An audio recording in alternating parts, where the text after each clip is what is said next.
Hey leaders, in this episode of Leading Collaborative Response, Lorna and I take time to talk about how we go about scheduling the school support team. We talk about why the school support team is one of the critical layers of collaboration that we want to see in schools, but then how do we move away from convening the team when we need to thinking more strategically about how do we create a regular time that our school support team will meet, and then what do we do during that time? Through this episode, we also share numerous resources to be able to access to help support your efforts in moving forward with your school's collaborative response. So let's get started.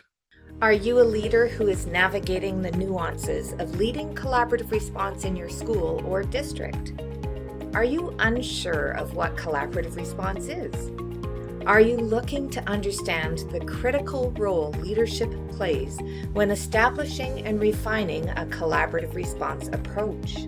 Collaborative response began as a grassroots approach to focus on the needs of students through a framework of collaboration. That approach has grown to a movement that is training leadership and education. Through the Leading Collaborative Response podcast, Kurtis and I share our own experiences of leading collaborative response and lessons learned as we continue to learn and gain insight through the experiences of working alongside others. We also have the opportunity to engage in conversations with school and divisional leaders implementing the framework in their own organizations. We know great leaders build great teams because that is what every child deserves. Subscribe to the Leading Collaborative Response podcast and join the thousands of schools seeing success for students through intentional and focused collaborative efforts. This week, we're coming to you with thoughts around the idea of scheduling your school support team. So it's a question that comes up often. Mm-hmm. Should we be scheduling? How often? What does that look like? And we often hear, well, we have a structure like that, but we meet when we need to. We like it to be a little bit more ad hoc, and we're going to talk a little bit. When things happen, then we can just jump in and talk about what is needed, and then be able to do the problem solving in the moment. So we want to share how we actually learned through experience that just doing it when you have to actually isn't all that effective as it can be when you start scheduling, and we'll give some thoughts around that too. So before we jump in, it's probably important that we take a moment just to refresh what is the school support team. So when we think about 4 layers of collaborative structures and processes that are integral to collaborative response, we've talked about and would argue that every school needs these 4 layers represented. Yeah. The first layer we refer to as collaborative planning, and it's opportunities for teachers to come together to meet, to plan out their instruction, assessment, whatever that looks like. You're probably not talking about individual students in that conversation. Yeah. Lots of schools that have engaged in PLC structures in the past can really have this layer already well in place. We often say you want to collaboratively plan with those that teach similar, either assignments or grade levels as you, or again, based on your school size. We worked recently with a school that had 2 collaborative planning teams, essentially elementary and then junior, senior, just because of their size. So that's our first layer. Mm-hmm. Second layer is?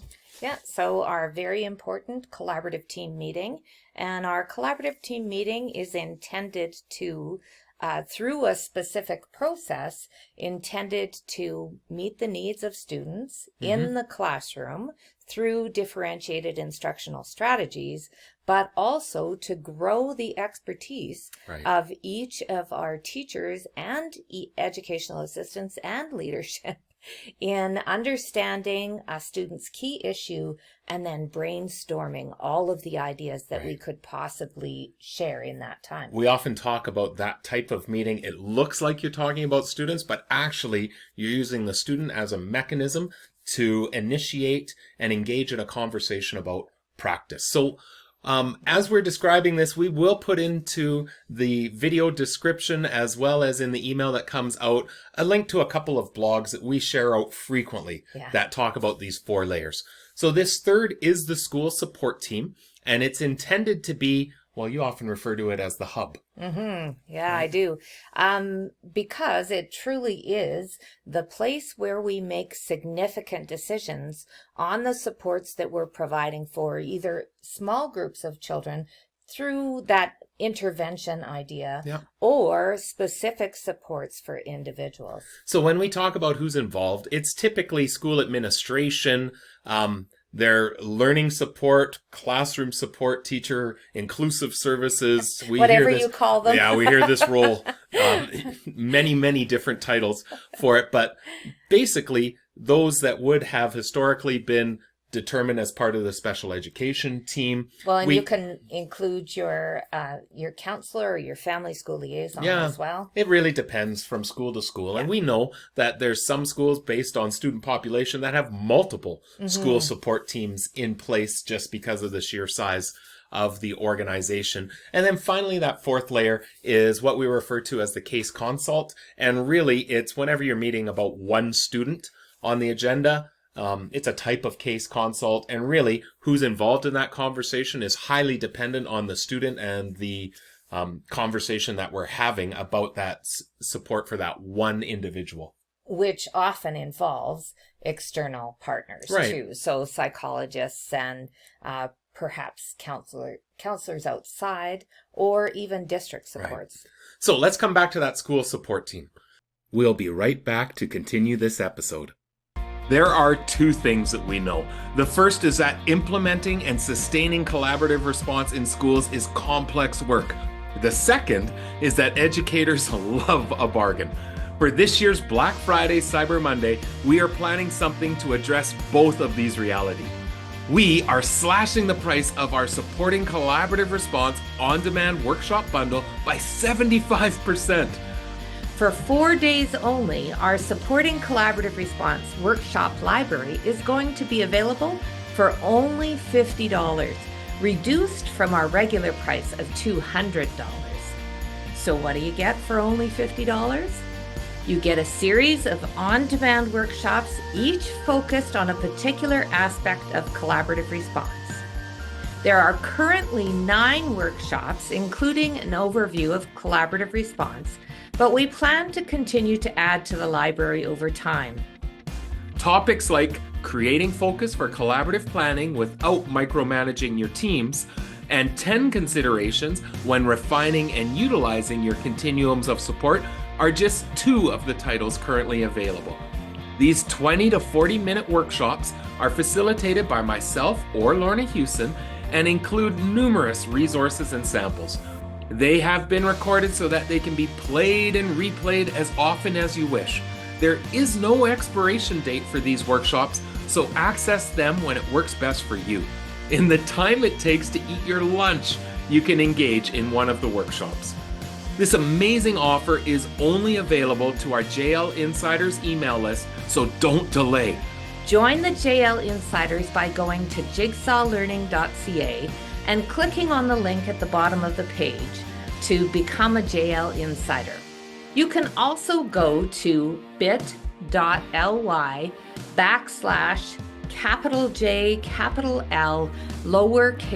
insider to sign up. That's bit.ly/J, L, insider. On November 29th, our JL Insiders will receive the exclusive code to access the entire workshop library for only $50. That's $150 in savings off our regular price. Check out the website jigsawlearning.ca to learn more and join the JL Insiders to have a chance at this incredible Black Friday Cyber Monday deal.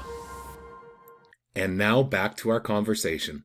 So many of you may have heard me share in the past that when we established this within my own school or our school, it was involving the principal, the assistant principal, learning support teacher, and a family school liaison. Prior to, we would, as requests would come from classrooms, informal observations would be happening. When there was students that we knew that we needed support beyond the classroom, we would meet to determine what is it that we're going to do. However, the problem that surfaced through this not scheduling that team together is it was highly reactive. The communication would break down frequently. Sometimes the assistant principal would have a quick hallway conversation with the learning support teacher, but then someone wouldn't loop me in as principal, or we'd be trying to play catch up with our family school liaison. And then the communication out to our teachers became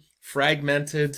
There was lots of times where there was confusion around, is anybody making sure that we're paying attention to what else this student needs? And sometimes through that process, it didn't necessarily mean that we were really leveraging our resources to be able to support not just students needing additional supports, but in time determining which teachers might need additional support as well. Yeah, and when we think about the school support team as the hub, that's what we mean, is when they come together, it is about being able to determine for this particular situation, what is it that we need to do? What are the next steps? Absolutely. And the next steps might be a variety of different directions. And so we think about that hub being able to be that decision-making group that collaboratively decide which is the direction that we believe is most important for this student or this group of students at this point in time. So, as you mentioned, it might be providing additional support to the classroom teacher around particular strategies that might be best for this one student. So let's help that teacher to support that student. Or it might be, you know what, we've put a lot of things in place for this student already. I think it's time for us to call the psychologist and put in a referral for an ed psych. Right. So it is that team that determines, do we involve external supports or do we provide additional supports at our school level? And if we do, then what is it? How do we move forward?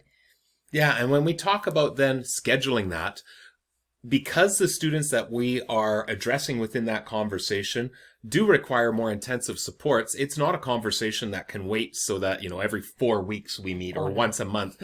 It needs to be weekly or at the very least bi-weekly. The great news is typically those that are involved have much more flexibility in their schedules. So it's much, much easier to timetable than it is if we were involving classroom teachers. So we often say, sketch out that 45 minutes to an hour, put it on a consistent day. Within our own school, we had done that on Thursdays, but we recently I was with the school last week that every Monday morning they start off with their school support team in place. And again, by scheduling that, it also sends that message to our staff when we can say, ooh, that's not a student that we're going to focus in on the collaborative team meeting, but we'll add it to the agenda of our next school support team. Again, it allows us to reassure all of our team that there's spaces where we will have the right conversation about which students are needing those supports. And there's a level of confidence that is provided to a teacher that they know that that team is meeting regularly and that at any point in time, when I need help with a student, I know that that team is meeting all the time to be able to talk about students who have more in-depth needs than we can address in a collaborative team meeting. Now, one of the questions we often get, again, around the scheduling is, should you bring teachers or educational assistants into that conversation? We'll be right back to continue this episode. The key to a comprehensive collaborative response in schools is understanding that layers of teams need to be established in order to best support each and every learner, as well as the staff working diligently for their success. In order to coordinate and optimize support beyond the classroom, the school support team is critical. However, how that team is organized matters. Join us for the online workshop, Ensuring Effective Response Beyond the Classroom, 5 Considerations for Effective School Support Team Meetings, part of our Supporting Collaborative Response series. In this workshop, I will reveal 5 considerations for every school trying to take their school support teams to the next level. I'll also be sharing numerous resources, templates, and samples to help transform the supports put in place beyond the classroom. Access this on-demand workshop and you'll have the ability to view and replay all or any portion of the workshop when it best fits your time.